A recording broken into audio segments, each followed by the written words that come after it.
ఉప్పు నిప్పులా ఉండే ఉత్తర కొరియా దక్షిణ కొరియా కలిసిపోతాయా? ఆగర్భ శత్రువులు మిత్రులవుతారా? దీనికి సమాధానం ఇప్పుడిప్పుడే కష్టం గాని చేసిన యుద్ధం చాలు, స్నేహంగా ఉందామంటూ దక్షిణ కొరియా కొత్త ప్రపోజల్ తీసుకొచ్చింది.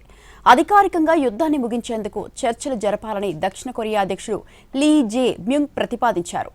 దక్షిణ కొరియా స్వాతంత్ర దినోత్సవ వేడుకల్లో ఆ దేశ అధ్యక్షుడు యుద్ధానికి ముగింపు పలుకుదామని సందేశం ఇచ్చాడు. ప్రత్యక్షంగా సంబంధం ఉన్న రెండు దేశాల చర్చలు ప్రారంభిద్దామని పిలుపునిచ్చారు. ఉత్తర కొరియా అణ్వాయుధ సామర్థ్యాన్ని పెంచుకుంటున్న నేపథ్యంలో అణు కార్యక్రమాన్ని నిలిపివేసే ఆచరణాత్మక మార్గాలపై కూడా చర్చలకు సిద్ధమని లీ ప్రకటించారు.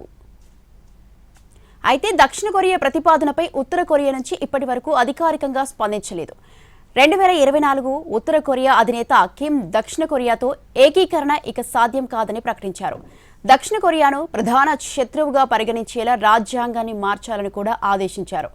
ఉత్తర కొరియా 2022లో తనను తాను అణ్వస్త్ర దేశంగా ప్రకటించుకుంది.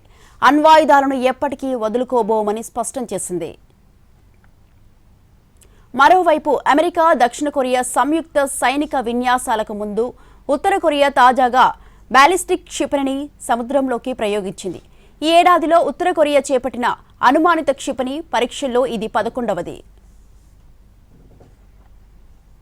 ఈ రెండు దేశాల గొడవ ఇప్పటిది కాదు. 1953 నుంచి అధికారికంగా యుద్ధమే జరుగుతోంది. 1953లో కాల్పుల విరమణ ఒప్పందం జరిగింది కానీ అయితే రెండు దేశాల శాంతి ఒప్పందంపై సంతకం చేయలేదు. దీంతో సాంకేతికంగా ఉత్తర దక్షిణ కొరియాలు ఇప్పటికే యుద్ధ స్థితిలోనే ఉన్నాయి. రెండు దేశాల మధ్య సరిహద్దుగా ఉన్న డిఎంజెడ్ వద్ద తరచూ ఉద్రిక్త పరిస్థితులు తలెత్తుతూనే ఉంటాయి. పరస్పరం రెచ్చగొట్టే చర్యలు పాల్పడుతూనే ఉంటారు.